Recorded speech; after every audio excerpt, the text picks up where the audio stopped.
Hi there, my name is Arya. In this speech, I'm going to explain why state defense forces are to be viewed in a positive light. I will also explain why they should be more widely known. State defense forces are a type of organization needed to better ensure our safety in the event of a disaster of any sort. Before I go into detail on state defense forces, I want to speak on a particular trend in the news and explain how it's relevant. This trend consists of topics such as crime, violence, terrorism, and war being prominent subjects at the center of discussion in sort of news that the general public can access. Furthermore, cybercrime has been on the rise in recent years, which also creates a new empty space that the people must fill in order to further the safety of their communities. Because of this, it is especially imperative that the government of every state, as well as the people, do absolutely everything in their power to keep themselves safe from natural or man-made threats to life and property. I learned in my journalism class that news agencies only release news that will receive the most attention, as well as news that has a large chance of earning them money. This appears to be true given how often news agencies speak on subjects involving crime and violence. Given this trend, it would be beneficial for state governments to use or create state defense forces if they lack one. State defense forces, also known as state guards or state militias, are vital to our safety if it is threatened by a large-scale emergency or a type of disaster.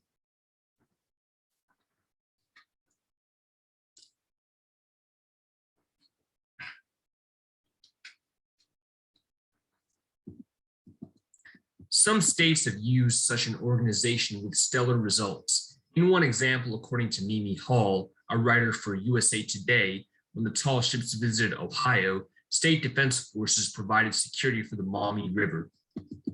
Additionally, this type of organization has been used to respond to a shuttle disaster that struck in Texas. The organization involved collected debris that formed as a result of the shuttle disaster. Lastly, a state defense force in New York moved and sorted donated goods after the 9/11 terrorist attacks.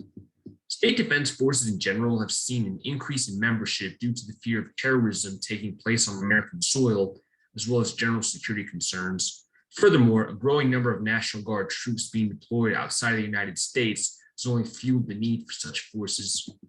John Brinkerhoff, a former preparedness director at the Federal Emergency Management Agency, argues that they can be used to increase a governor's chances of handling a homeland security crisis. Likewise, Brinkerhoff goes further to say that the more members that a state defense force has, the more potential there is for its members to be trained and disciplined. Although there is an evident need for a group tasked with protecting a state in times of disaster, critics argue that such a solution may do more harm than good. In another factual example from Hall, state defense forces have been perceived as having anti-government zealots and military retirees within their ranks. Critics also argue that due to the fact that they are often part-time military, they may potentially lack sufficient training to function well in the sort of environment they're attempting to work in.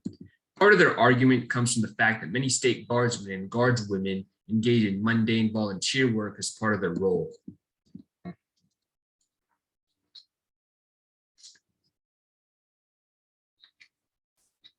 The federal government has no control of state defense forces, therefore they are solely controlled by state governments.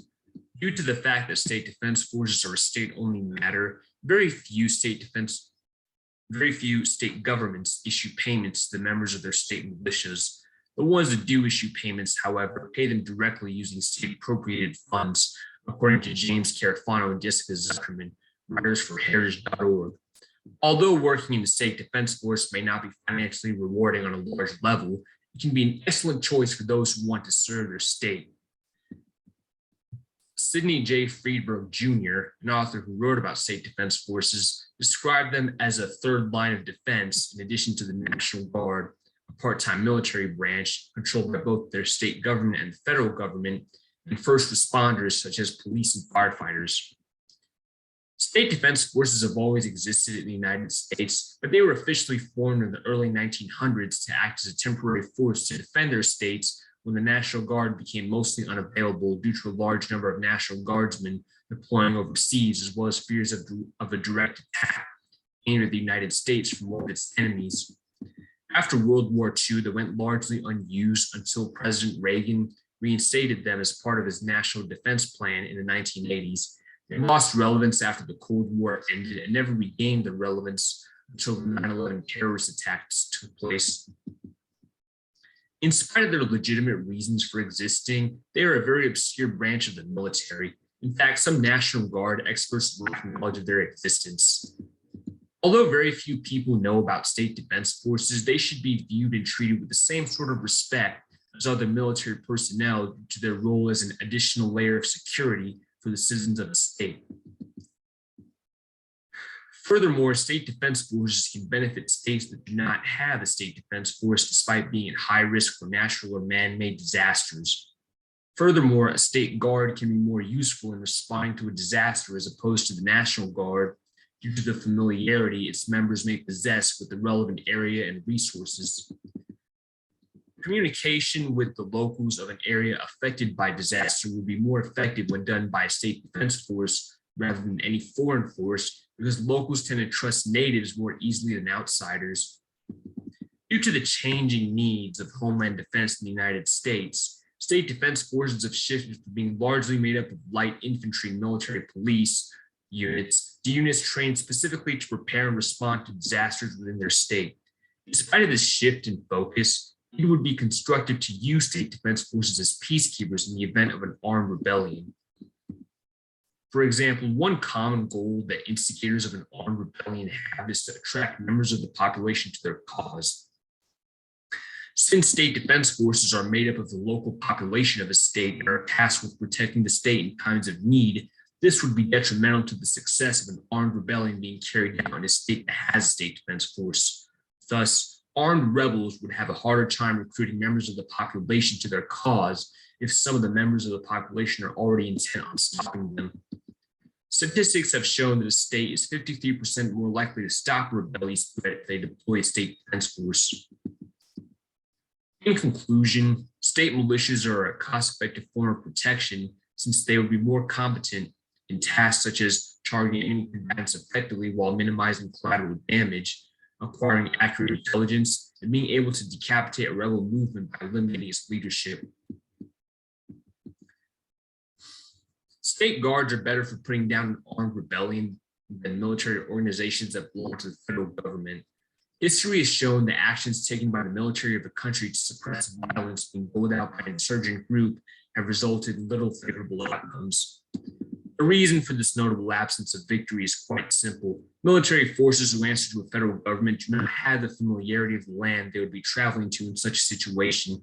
Furthermore, they often lack reliable intelligence, which they need to minimize unintentionally attacking non-combatants. The real risk of them attacking non-combatants unintentionally will only motivate said non-combatants to become combatants on behalf of the enemy that the military forces would be fighting. This in turn provokes international and domestic opprobrium, all according to Goran Paik, a writer who has written quite extensively on conflicts and terrorism. As a result, I believe we should hold state defense forces in high regard.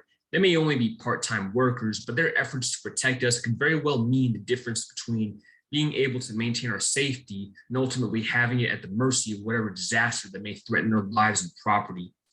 While one may argue that there is no need for them due to every state having a National Guard, state guards can perform work which would reduce the number of burdens that the National Guard may have to deal with in protecting their state from being a victim of disaster.